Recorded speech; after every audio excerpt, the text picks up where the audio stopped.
Waiter 2.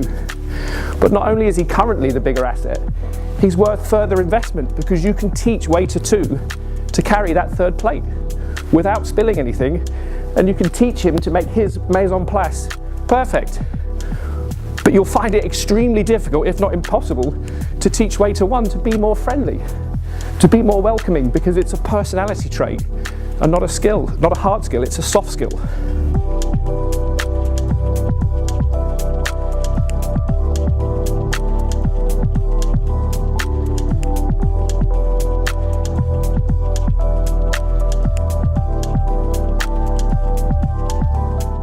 Good morning, gents. My name's Frankie O'Donnell. I'm the house manager at the Caledonian Club, where I've worked for the last 10 years. And I'm here this morning to speak to you about recruitment, but more specifically about recruiting the right people for your club and not just the right CV.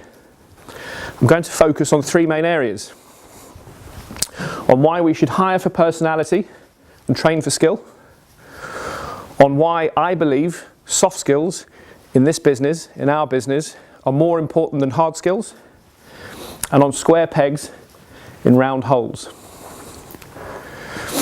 So, soft skills and hard skills. I think we are all aware of what hard skills are. They're your functional skills, practical skills, qualifications and knowledge. Your ability to undertake and complete a task. And these are generally the things that we look at and we focus on when we recruit. We look at somebody's CV, we look at where they've worked and how long they worked there for, and we make assumptions on their ability. But a CV is a piece of paper. It's a record of where you worked, from when, and until when. And we might look at a CV and think, oh, 5 years at the Dorchester, must be all right. Not necessarily. Because, by a show of hands, who here has worked with or is still working with someone who, if you were given an Alan Sugar privilege, would fire them tomorrow? Yeah? Now, put your hands up again if you would fire that person based on a lack of their soft skills rather than their hard skills. Yeah? So, the importance of soft skills are, when you're working with people, extremely important. But what are soft skills? They're the opposite of your hard skills. They're your character, your ability to engage with, to speak to, and to listen to other human beings. And what are we in? We're in a people business. Yeah? So, having talked about what soft skills are, why are they more important than hard skills? Well, I think it's quite simply because soft skills are almost impossible to teach. Yeah? You're either a friendly, warm, open, welcoming person, or generally speaking, you're not. So we hire for the trait, the personality, because we can train the skill. And I'll give you an example. You've got 2 waiters. Waiter 1 can carry 3 plates at once, no problem. Never spills a drop. Mise en place, inch perfect. Never late for work, turns up every day. Brilliant. But he doesn't smile. He's not engaging, he's not friendly, he's not welcoming, he's not attentive. And then you've got waiter 2. Now waiter 2, bless him, can only carry 2 plates, 1 in each hand.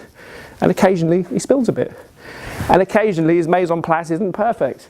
There's a fork where a knife should be, and vice versa.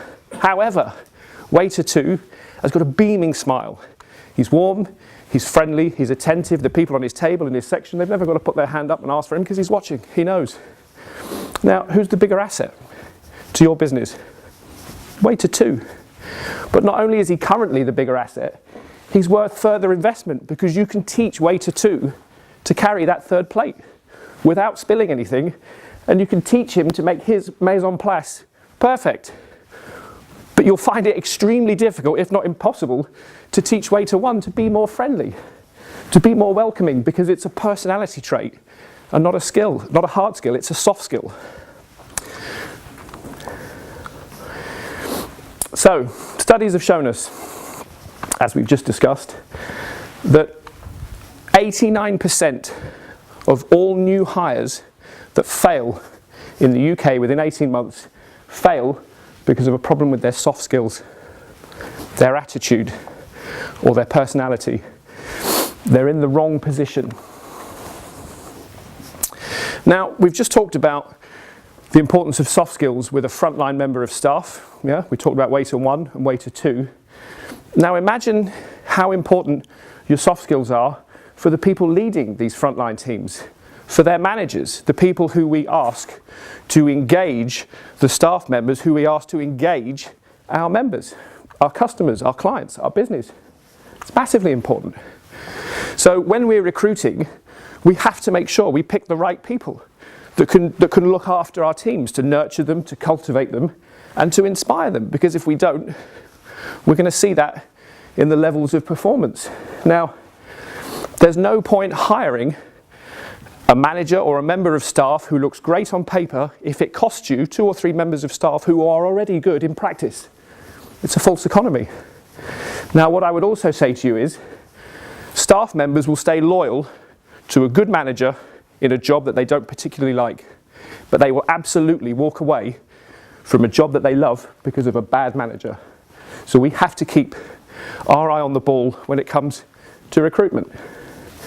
Now, I spoke at the beginning about square pegs and round holes.